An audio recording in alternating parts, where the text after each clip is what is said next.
A lei do abastecimento. Peça e você receberá. Procure e você achará. Bata e a porta lhe será aberta. Mateus capítulo 7, versículo 7. O homem nunca está satisfeito. Este fato é deplorado por muitos, mas Deus não pretendia que o homem fosse para sempre satisfeito. A lei do seu ser clama pelo aumento, pelo progresso e crescimento contínuo. Então, quando um bem é realizado, outro desejo por um bem maior se desenvolverá. E quando um estado superior é atingido, outro estado mais glorioso desdobrará sua visão e o estimulará indefinidamente. Por isso, o avanço da vida é a verdadeira vida, a vida que Deus pretendia que o homem vivesse. A lei do bem é universal, porque não estamos todos buscando o bom de alguma forma ou de outra?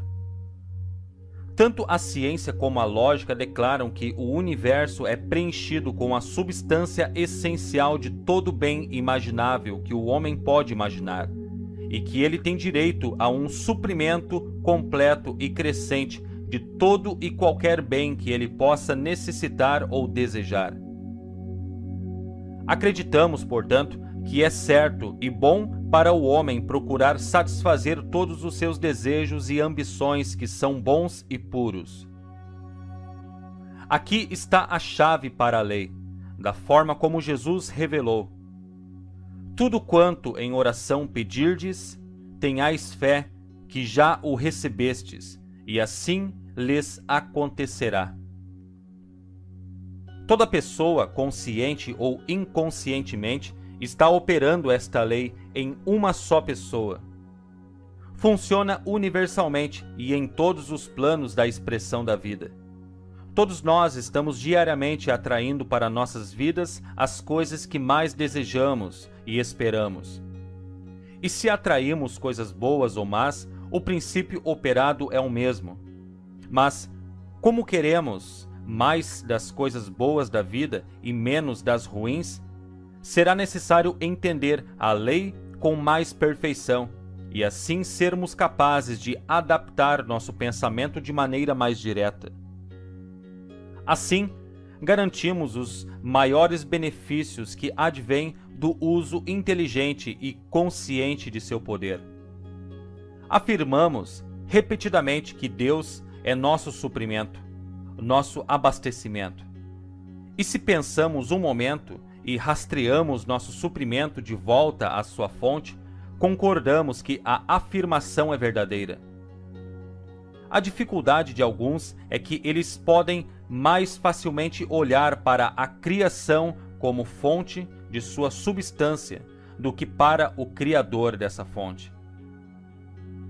A maioria não acredita realmente que Deus é a fonte de nossa substância.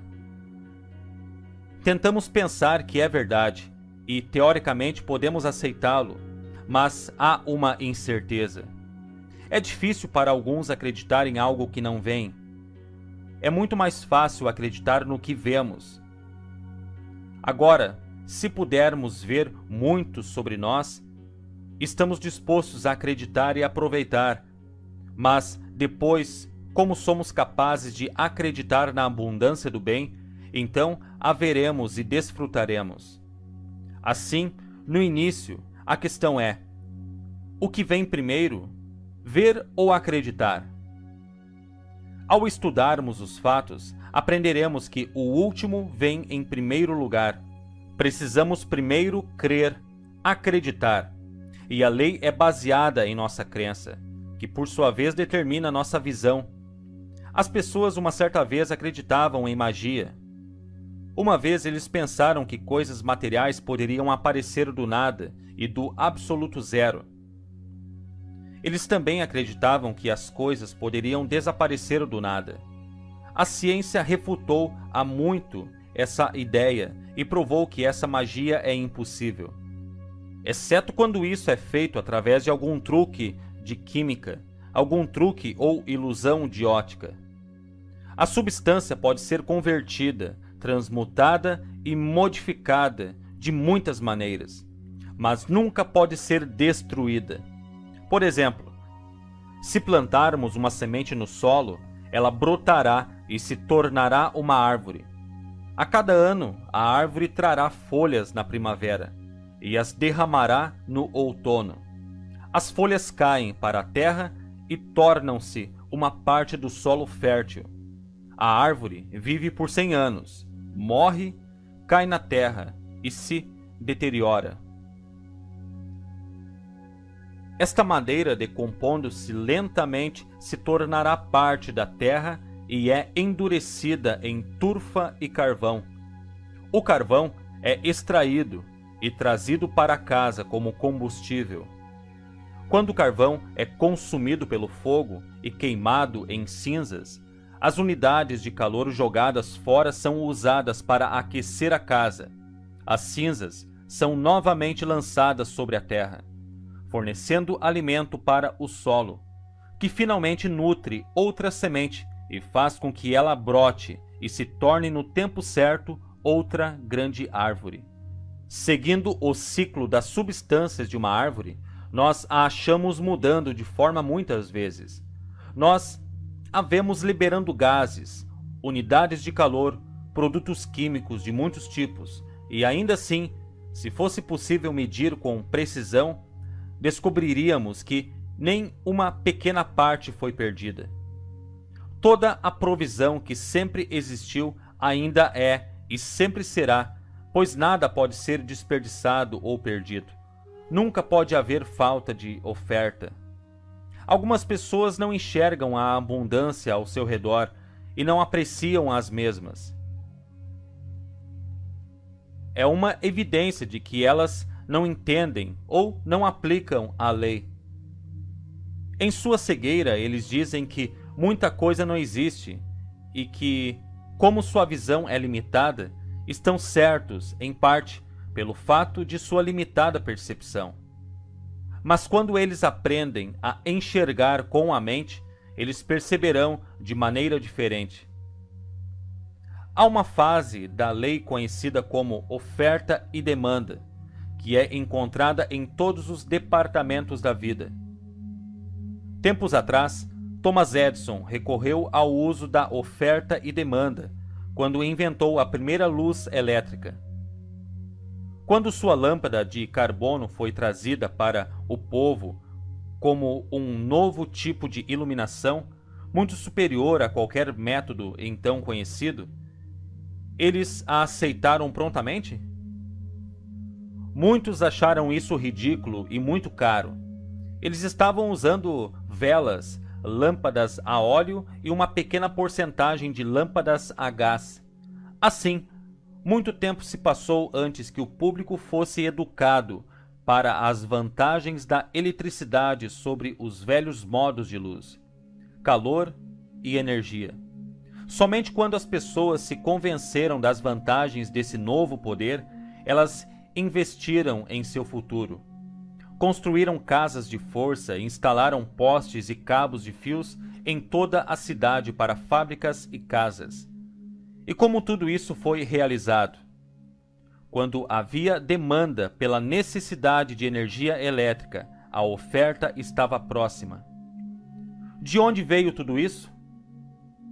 Fora da terra, fora do ar, da energia e da água.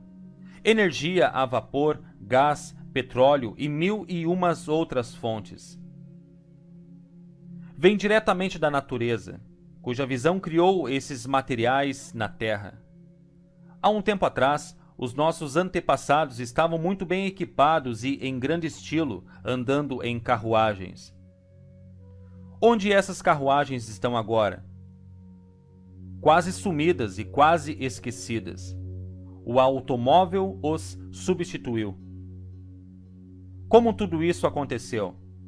Quando as pessoas exigiam um meio de viajar com mais velocidade, maior conforto e luxo, a necessidade dava ao homem uma ideia.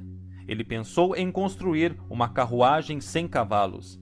Ele trabalhou no plano, desenvolveu-o lentamente e educou lentamente o público para aceitar o modo moderno de transporte. Um homem excepcional sonhava com um mundo andando sobre rodas e partiu para construir um carro que o pobre homem pudesse pagar. Hoje, o automóvel se tornou um fator tão importante na vida do homem que nos perguntamos como poderíamos ter progredido sem ele. Você vê, sempre que o homem precisou de uma certa coisa na vida, uma ideia lhe foi dada pela primeira vez em mente. Ele foi inspirado a desenvolver a ideia e depois materializá-la, convertendo um pedaço de lama ou metal em uma forma utilizável. Por que as pessoas viviam tão contentes com o cavalo e a carruagem e não gostavam do automóvel? Porque eles não podiam imaginar isso. Suas mentes não foram treinadas para exigir tal coisa. O fornecimento estava disponível para construir uma máquina desse tipo? Havia tanto suprimento quanto há agora. De fato, a oferta sempre existiu desde o começo. Assim, não foi culpa de Deus que o carro tenha chegado tão tarde à necessidade do homem. Onde não há demanda, não haverá evidência de suprimento.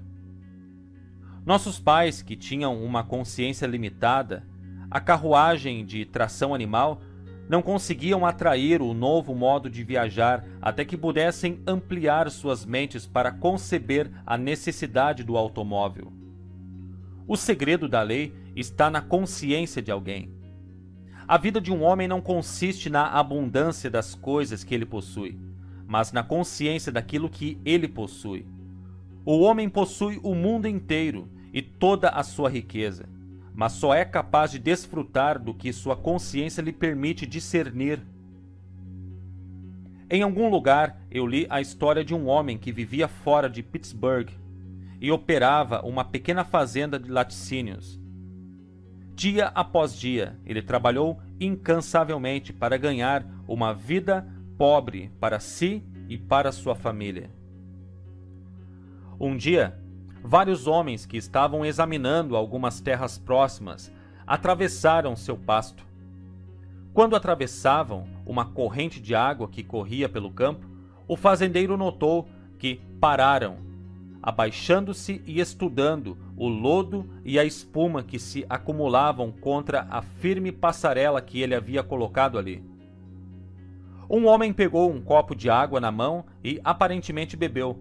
Outro coletou um pouco de água em uma cantina que ele carregava preso a uma fivela no cinto. O fazendeiro ficou perplexo e imaginou por que alguém deveria estar interessado nessas coisas. Até o gado não gostava daquilo, pois empurravam a mesma para beber água limpa. Algumas semanas depois, um homem ligou e ofereceu-lhe um preço fabuloso pela fazenda. Ora, o homem deve estar louco, pensou ele. Ele estava alegre com as perspectivas de obter tal valor e prontamente vendeu a fazenda. Ele se mudou para o Canadá para estar perto de seu irmão e comprou outra fazenda. Não demorou muito até que algumas coisas estranhas foram criadas no campo. E a notícia se espalhou como um incêndio que eles encontraram petróleo. Em poucos anos, aquela fazenda de menos de 100 acres produziu milhões de dólares em petróleo para seus proprietários. O fazendeiro permaneceu pobre e trabalhou duro, porque sabia apenas como arranhar a superfície do solo. A natureza supriu uma abundância para o homem, mas ele só conseguia perceber uma porção escassa. Ele podia ver a fazenda apenas como acres de pedras e sujeira. A lei não está em falta porque o homem era pobre e tinha que trabalhar bastante para ganhar a vida. O homem será sempre pobre, desde que exija da vida uma vida escassa e veja nela uma luta, fadiga, dificuldades e limitações. A coisa que não nos atrevemos a fazer é nos preocuparmos com o suprimento ou sobre a origem do nosso próximo dólar. o medo e a preocupação tendem a restringir e limitar o suprimento à mão. Eles tendem a fechar o fluxo da substância, seja esse fluxo pequeno ou grande. Em vez de nos libertar da limitação, em vez de melhorar nossas condições ou aumentar nosso suprimento, nos arrastamos mais fundo nas agonias da dúvida e do medo. Em vez de esperar mais para seguir, nos tornamos tensos e ansiosos, o que aumenta nosso medo e nos traz mais do menos. Em vez de nos endurecermos em nosso pensamento, precisamos relaxar e ser mais expansivos. Precisamos educar nossas mentes para termos um estado maior de pensamento. Quando passarmos a pensar e perceber mais abundância, receberemos mais da mesma coisa: abundância. Isso não significa que o engenheiro esteja destinado a ser rico, enquanto o agricultor permaneça pobre. Existem engenheiros pobres e fazendeiros ricos. Não é a vocação que determina as riquezas, mas as exigências que fazemos das nossas vocações que determinam as riquezas. Somos capazes de pensar e perceber mais abundância do que já temos. Fazendo isso, não apenas expandiremos nosso pensamento, mas receberemos mais abundantemente. Este é o princípio básico da lei. O ímã não foi carregado de si mesmo, mas teve que ser carregado com uma energia elétrica por alguém que entendesse a operação. Um ímã nas mãos de um homem não treinado seria pouco mudado, mas, aos cuidados de um engenheiro treinado, ele poderia se tornar uma forte força de atração e fazer um grande bem. Da mesma forma, o ímã mental de uma pessoa pode ser estimulado para ter uma forte força de atração. E se for possível obter a ajuda de alguém que já tenha uma compreensão plena da lei e possa lhe ajudar a compreendê-la, já é um bom começo. É claro que o ímã da mente pode ser carregado de pensamentos construtivos, mas levará algum tempo para que eles sejam eficazes. E o aluno que não tem perseverança pode facilmente desanimar antes que o trabalho seja realizado. Eu sempre defendo a ideia de que é melhor ter um bom começo, quando possível, obtendo ajuda, em vez de seguir o caminho mais lento e árduo da autoeducação. Então, o estudante, sabendo que a lei funciona, poderá progredir rapidamente em seu desenvolvimento e prática. Toda a pobreza no mundo surge de uma consciência de pobreza, seja ela coletiva ou individual. Por que milhões sofrem com a falta e morrem de fome anualmente na Índia? Disseram-me que muitos deles, em toda a sua vida, nunca desfrutaram de uma refeição completa. Certamente não é porque a natureza subestimou a necessidade de um povo tão grande. Certamente também não é porque há falta de comida suficiente para este povo. É porque a visão deste povo se limitou a tal pobreza. Pergunte ao agricultor sobre suas colheitas. Ele lhe dirá que seu problema não é a escassez, mas excesso de oferta. Pergunte ao mineiro. Não importa se ele mineraria ouro, prata, diamantes, carvão ou ferro. Ele lhe dirá que a oferta é muito maior do que a demanda. Pergunte ao cientista, e ele dirá que há muita comida, há mais comida no mundo do que somos capazes de usufruir. Há mais poder em uma única gota de água ou em um pedaço de açúcar do que o homem pode perceber. A oferta é maior que a demanda, e a demanda é determinada pelo pensamento do próprio homem. A proposta com a maioria de nós é que nosso poder de atração é fraco demais para entender as demandas. Nossa mente é como um ímã que atrai para si o seu próprio tipo. e espécie. Um ímã pode atrair-se em proporção ao seu poder de magnetismo que é gerado ou coletado em si mesmo. Nosso ímã mental é grandemente reduzido em força por nossas preocupações e medos, e nosso fluxo interno de bens é lentamente fechado. Se nossa força mental se enfraquecer demais, podemos até repelir o pouco que está tentando nos alcançar. Como podemos carregar um ímã com energia elétrica para aumentar seu poder de magnetismo, nossa mente também pode ser carregada com uma energia mental que constrói um poder de atração. Como a natureza, devemos seguir uma lei natural. A natureza nunca se constrói morro abaixo, sempre para cima. Para perceber prosperidade, nós, como a natureza, não podemos realizar mágica ou milagres. Não podemos fazer saúde, felicidade ou dinheiro do nada. A natureza nos mostra como podemos converter muito ou pouco da substância disponível em um material utilizável. A substância disponível é o nosso pensamento, e nós temos que carregar nossas mentes com pensamentos construtivos.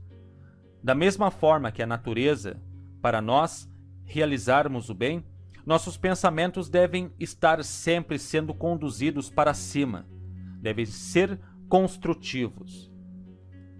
Se, por exemplo, uma abelha zangão em uma colmeia decidisse se deitar com seus irmãos e trabalhasse pela metade, a mãe natureza concordaria e encontraria um trabalho de meio período para a abelha especial? De maneira alguma. Ela impressiona as outras abelhas que estão trabalhando duro para coletar o mel e encher a colmeia, para enviar seus soldados até o zangão. A mesma é jogada para fora e picada até a morte. A natureza destrói uma abelha preguiçosa. Se os pensamentos entram em nossas mentes e os mesmos não usam sua força total, então não são pensamentos positivos. E assim como a natureza, devemos cumprir a lei e destruí-los. Não podemos ousar dar regalias a meias verdades ou a pensamentos preguiçosos para que não enfraqueça nosso poder de atração e recepção. Este momento e local é um excelente lugar para começarmos com um inventário. Nós devemos filtrar nossos pensamentos cuidadosamente para separar os pensamentos fortes dos pensamentos preguiçosos. Os pensamentos preguiçosos e fracos devem ser expulsos e destruídos. Tem de haver recusa em aceitá-los por mais tempo. Então devemos guardar cuidadosamente cada pensamento para que os pensamentos fracos não possam inconscientemente ou conscientemente escapar para brincar de destruir os outros que estão tentando fazer o bem. Um homem chegou a mim um dia no final do outono e expressou seus medos relativos ao seu trabalho. Ele trabalhava há muitos anos em um hotel que pela primeira vez havia sentido os efeitos de uma temporada muito fraca. Dizia-se que a gerência iria fechar a casa e soltar os empregados até a primavera. Ele disse: "Eu sinto que essas pessoas sabem que haverá um desligamento. Elas estão no escritório do gerente. O que você acha que eu posso fazer sobre isso?" Então eu respondi: "Só há uma coisa que você pode fazer. Volte para o seu trabalho e realize a lei. Se a lei determinar o seu suprimento e posição, então ninguém, exceto a lei, poderá mudar isso para você. Se você perceber isso e manter isso em mente, eu o ajudarei a manter a lei. Se a lei tiver outra posição para você, haverá uma porta aberta antes que esta possa se fechar. Volte para o seu trabalho e ignore os rumores, deixe os outros temerem e se preocuparem, mas não se deixe ficar abatido. Para provar sua fé ou confiança na lei, prepare-se para continuar e espere que seu trabalho aumente e melhore. Ele voltou e fez o que lhe foi dito. Quando os rumores se transformaram em realidade, ele manteve firmemente o pensamento de aumentar o trabalho e os negócios. Assim, ele foi mantido durante os tempos de folga. Ele foi mantido no escritório para cuidar dos negócios e, devido ao aumento do trabalho e da responsabilidade que lhe foi confiada, recebeu um aumento de salário. Se ele tivesse autorizado os medos e pensamentos de perda e falta, ele teria sofrido como o restante dos que foram demitidos. Isso está de acordo com a lei, e a lei não faz acepção de pessoas. Se ele permitisse que seus pensamentos para o bem se tornassem adulterados com pensamentos de falta, ele teria enfraquecido seu imã mental. Ele não poderia ter atraído mais do que sua mente era capaz de receber. Não importa o quanto oramos ou quão alto oramos, nossas orações só podem ser respondidas enquanto trabalhamos a lei. A lei nos servirá na mesma proporção de quão bem nós a servimos. Robert Kuller, em um de seus livros, fala de um incidente que aconteceu em Chicago. Um jovem, no elevador de uma grande casa de negócios, fez a seguinte pergunta: qual é a sua religião? Ele prontamente respondeu, para a surpresa dos outros, que sua religião era Sears, Roebuck & Company. Ele é um dos executivos dessa mesma empresa hoje. Por quê? Ele trabalhou a lei do abastecimento, onde ele pensava apenas em termos relevantes aos seus interesses. O sucesso de sua empresa foi seu sucesso. Seu interesse concertado permitiu-lhe tornar-se parte da empresa. Hoje, ele tem um bom assento, um escritório bonito e um ótimo salário. Assim como o jovem, seu único pensamento deve ser abundância. Como a abundância e o abastecimento são um, então, para usar a lei, você deve pensar em suprir, abastecer, falando e suprindo a vida com todo o pensamento de abundância. Mantenha seus pensamentos tão ocupados com ideias de abundância que todo e qualquer pensamento preguiçoso de falta ou perda será destruído. Lembre-se de não confundir dinheiro com suprimentos. O dinheiro é apenas um dos inumerosos meios de suprimento. O dinheiro não é a raiz de todo o mal, mas o amor ao dinheiro é. Se você se concentrar apenas no dinheiro e usar todos os meios para acumulá-lo, estará forçando a lei a fechar outro bem. Se você se concentrar em uma parte e não no todo, você terá apenas uma pequena parte. Se você se concentrar no todo, desfrutará da abundância do todo. Eu conheci um homem que determinou cedo em sua vida para se concentrar em acumular dinheiro.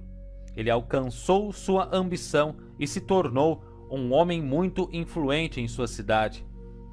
Ele confidenciou a um amigo antes de morrer dizendo: fiz tudo o que sabia para ficar rico. Ganhei riquezas, mas perdi o amor e a companhia de minha esposa e a alegria de ser pai de nossos filhos. Perdi minha saúde e estou gastando minha fortuna para recuperar minha saúde. Mas de alguma forma, minha saúde não me responde. Sim, aprendi a ficar rico, mas não aprendi a viver.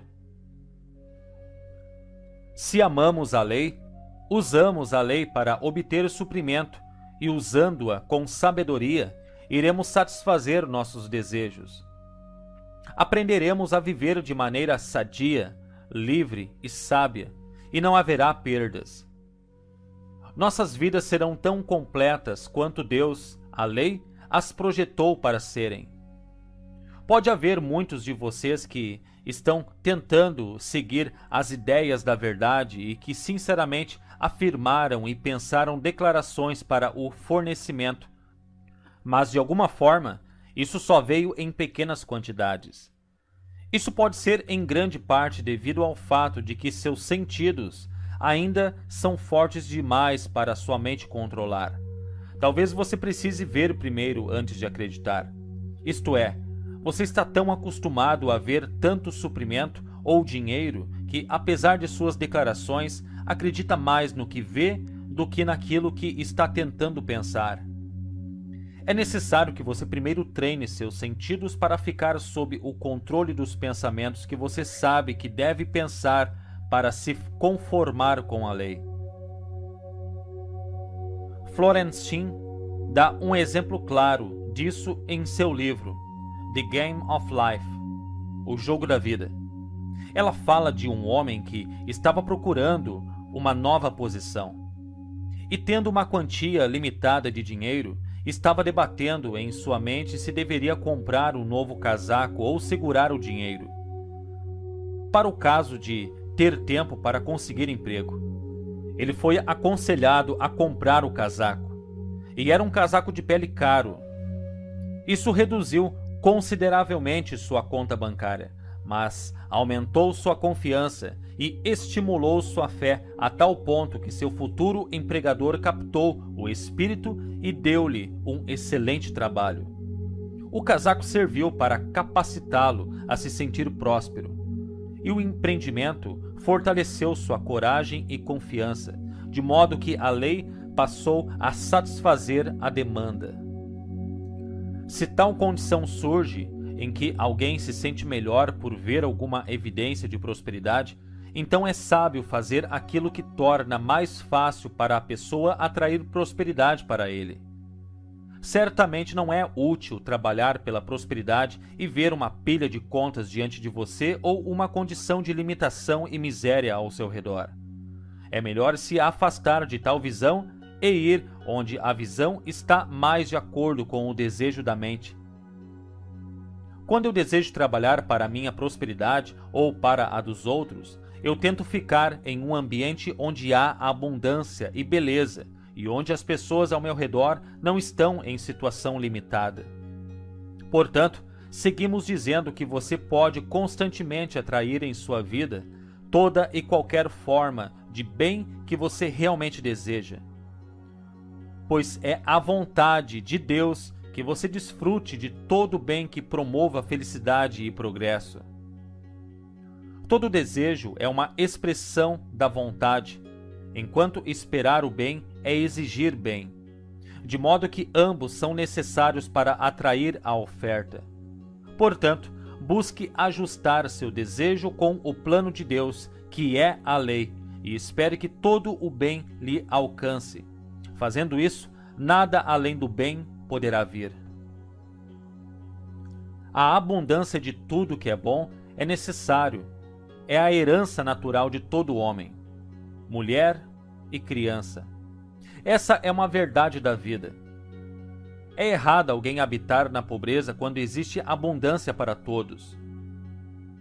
É errado que um membro da família humana acumule vasta riqueza à custa de seu semelhante.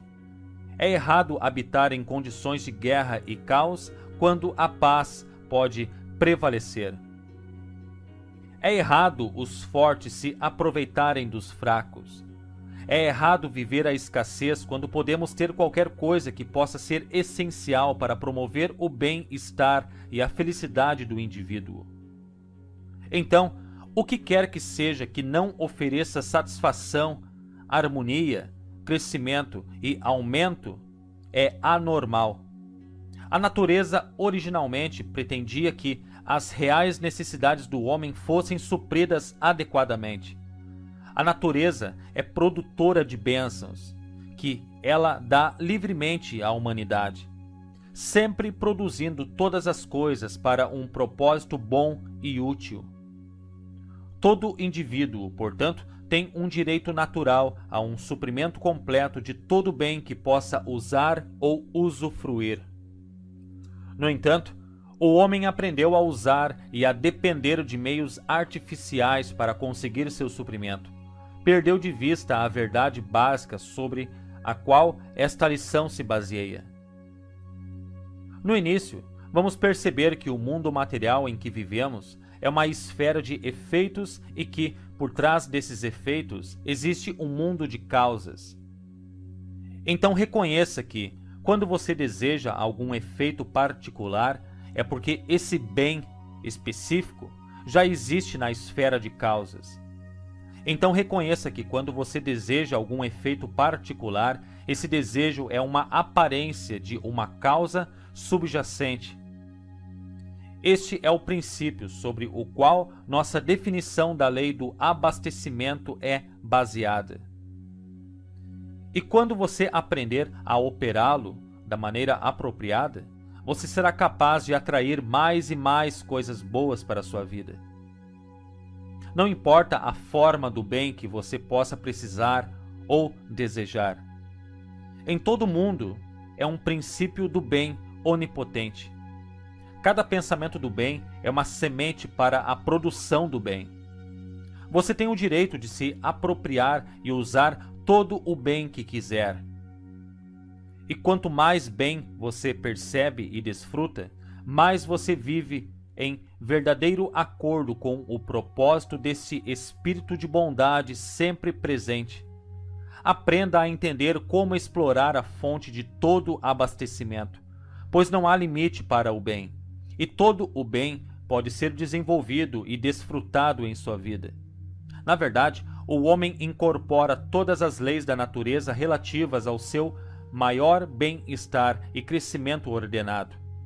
Portanto, ele não é separado de qualquer coisa boa que ele possa precisar para aumentar sua felicidade ou promover seu progresso.